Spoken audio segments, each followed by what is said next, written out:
Laravel 7 POS system tutorial. In this video we are going to learn about install of Laravel 7. Let's see how can we install.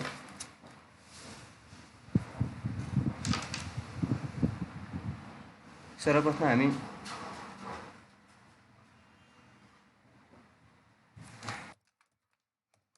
Laravel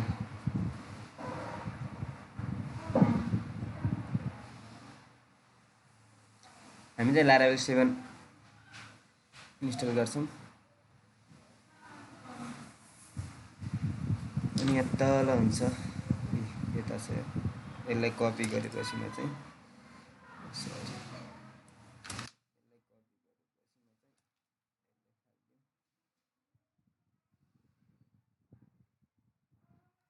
हामी चाहिँ अहिले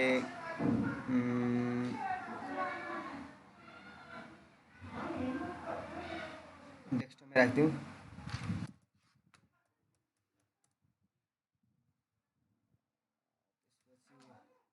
project नाम चाहिँ अब Laravel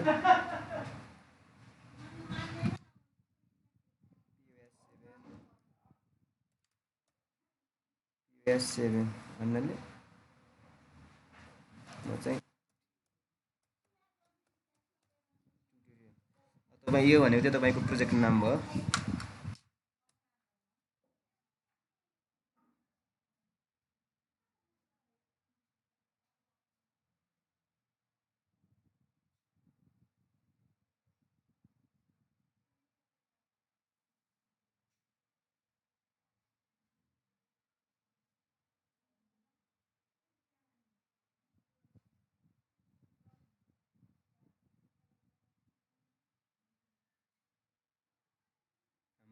Laravel 7 install हुँदैछ अब यसको लागि चाहिँ हामीलाई अब यो इन्स्टल गर्नु भन्दा अघि चाहिँ हामीलाई एउटा ज्याम इन्स्टल गर्नु पर्यो ज्यामको लागि चाहिँ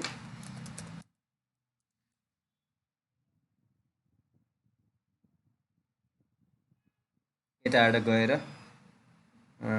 तपाईको भर्जन अनुसार तपाईको कुन भर्जन डाउनलोड गर्नु हैन कति बिट अनुसार तपाईको ल्यापटपको कुन बिट 32 बिट छ कि 64 बिट अहिले त नर्मली 64 बिट नै हुन्छ त्यही भएर हामी 64 बिट डाउनलोड गर्दा राम्रो हुन्छ त्यसपछि डाउनलोड इन्स्टल गर्ने इन्स्टल गरिसकेपछि अनि कम्पोजर पनि हाम्रो यतै हुन्छ के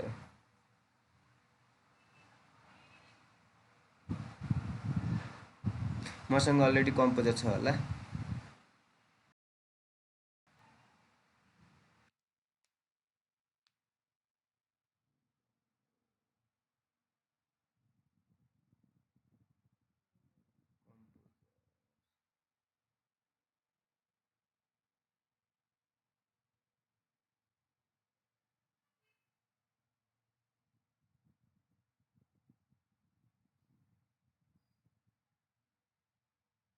कम्पोजर हुनुपर्ने मैले कुन फाइलमा राखेको त थाहा भएन तर पनि यहाँ तल हुन्छ यहाँ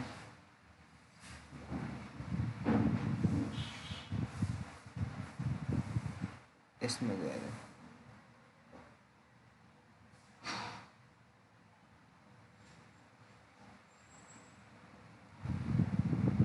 यो कम्पोजर चाहिँ यता मसँग अलरेडी कम्पोज भएर यो डाउनलोड गरेपछि भएको डाउनलोड गरेपछि इन्स्टल गरेपछि भइहाल्छ यो ठुलो कुरा भएन मसँग अलरेडी भएको भएर हाम्रो Laravel 7 अब यसको लागि चाहिँ हामीलाई एउटा डाटाबेसको काम गर्नुपर्छ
कम्प्लिट भइसकेको छ लारावेलसम्म इन्स्टल। हामी चाहिँ एउटा डाटाबेस चाहिँ अब तपाईँलाई थाहा हुने गरी, जस्तै मैले फोल्डरको नाम ट्युटोरियल छ नि, यही नामको चाहिँ अब ट्युटोरियल राख्यो भने चाहिँ मलाई पछि धेरैवटा डाटा, मेरो त डाटाबेस धेरै छ नि त यहाँ, त्यही भएर पछि कुनको के हो भनेर थाहा पाउनको लागि चाहिँ सजिलो होस् लागि चाहिँ जुन प्रोजेक्टको फोल्डरको नाम जे छ त्यो अनुसारको चाहिँ डाटाबेस क्रिएट गर्दाखेरि चाहिँ सजिलो हुन्छ। डाटाबेस हाम्रो यहाँ क्रिएट भइसक्यो। अनि त्यसपछि अब हामी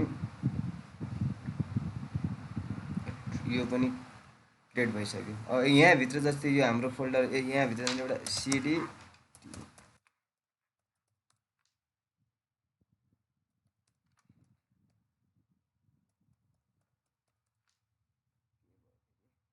अलरेडी गइसकेको रहेछ है। यसलाई चाहिँ हामी एकचोटि रन गरौँ। पिएचपी आर्टिसन सर यति गरिसकेपछि हाम्रो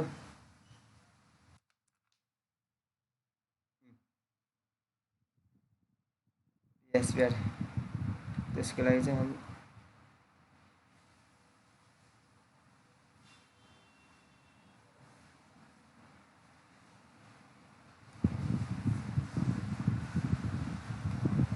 जुन हाम्रो इएनडी फाइल छ नि, इएनडी फाइल चाहिँ हाम्रो डाटाबेससँग कनेक्ट गर्ने हुन्छ। यहाँ चाहिँ हाम्रो अघि जुन यो डिबी डाटा के अरे यसमा चाहिँ हाम्रो डाटाबेसको नाम राख्नुपर्ने हुन्छ।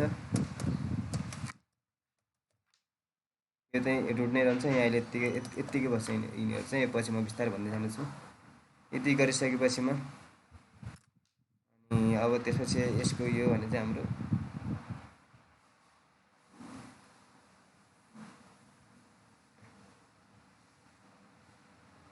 यो हो।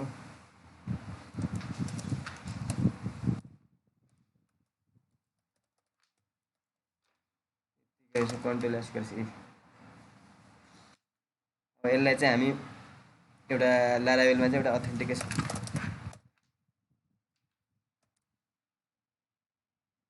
यसलाई चाहिँ लगइन, सुरुमा चाहिँ लगइन रजिस्टर भन्ने आउनु पऱ्यो होइन, यता आउनु पऱ्यो, लगइन रजिस्टर त हुनु पऱ्यो नि। त्यसको लागि चाहिँ यता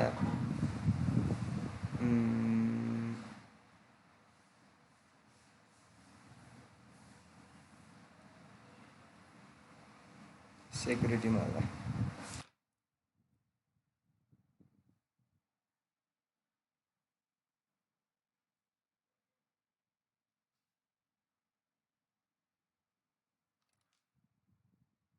कपी कन्ट्रोल सी गर्ने, पेस्ट गर्ने।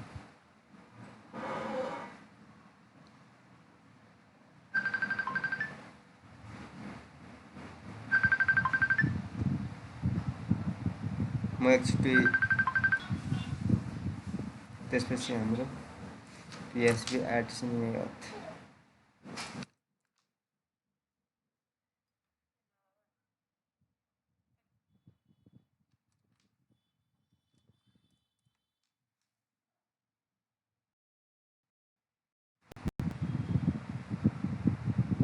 प्याकेजहरू इन्स्टल हुँदैछ।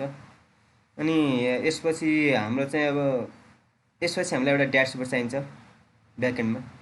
ड्यासको लागि चाहिँ नर्मल्ली सबैले युज गर्ने भने चाहिँ यो ड्यासबोर्ड हो। यो चाहिँ अब तपाईँहरूले डाउनलोड गर्नु होला, गुगल सर्च गरेर डाउनलोड गरेर, नत्र यतै यो लिङ्क पनि दिन्छु। हाम्रो सायद हुन लाग्यो। फाइनली हाम्रो सक्सेस भइसकेको छ। पिएलएस गऱ्यो, त्यसपछि पिएचपी ARTISANSERT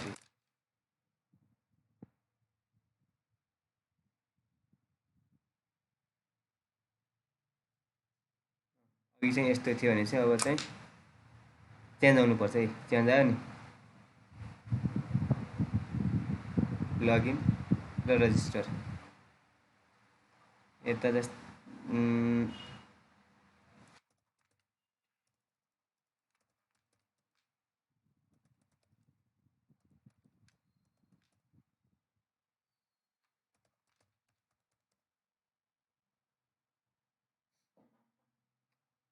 इमेलको हो।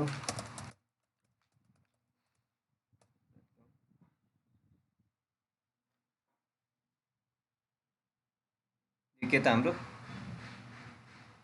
सुरुमा हामीले यसलाई चाहिँ control C PSP ARTISAN artisan migrate गर्नुपर्छ। माइग्रेट भने चाहिँ हाम्रो माइग्रेट भन्दा चाहिँ यताको डाटा यताको यो टेबलहरू जुन टेबल हुन्छ नि यो ड्यासबोर्ड यिनीहरू यो फर्केर पछि यिनीहरू यसमा चाहिँ पछि हामीले के चाहिन्छ त्यो अनुसार चेन्ज गर्ने जानुपर्छ। यो ठुलो कुरा होइन यसको पनि। फेरि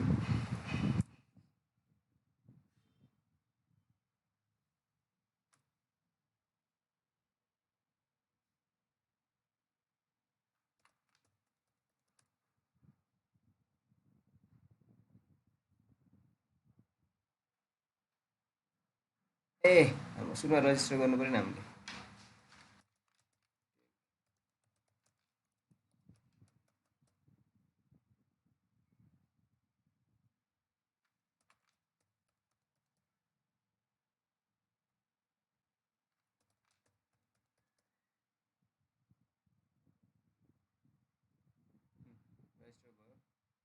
अब यो भन्नाले चाहिँ कस्तो हुन्छ भने अब पछि हामीले अर्को भिडियोमा चाहिँ हामी के गर्छौँ भन्नाले जस्तै जुन यो ड्यासबोर्ड छ नि यसमा चाहिँ हामीले यो सो गर्नुपर्छ। यो यसमा अथेन्टिकेसन लगाउनुपर्छ, रोल एन्ड पर्मिसन लगाउनुपर्छ। यसमा लगआउट भयो, फेरि लगइन।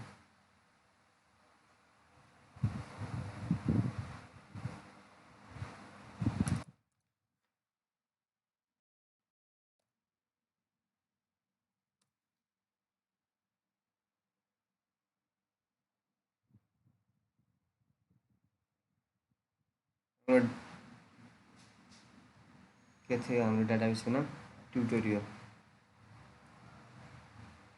युजरमा यो छ नि त, यो अलरेडी गएर त्यहाँ बस्यो हुन्छ। ल आजलाई यति। अब नेक्स्ट भिडियो भोलि या पर्सि चाहिँ हाम्रो यो तपाईँहरूले चाहिँ डाउनलोड गरेर राख्नुपर्ने हुन्छ। अनि अर्को भिडियोमा चाहिँ हामी यहाँसम्म पुग्छौँ, यसलाई सेटअप गरेर यहाँसम्म पुग्छौँ। त्यसको लागि आजलाई यति नै। ल by, have a nice day.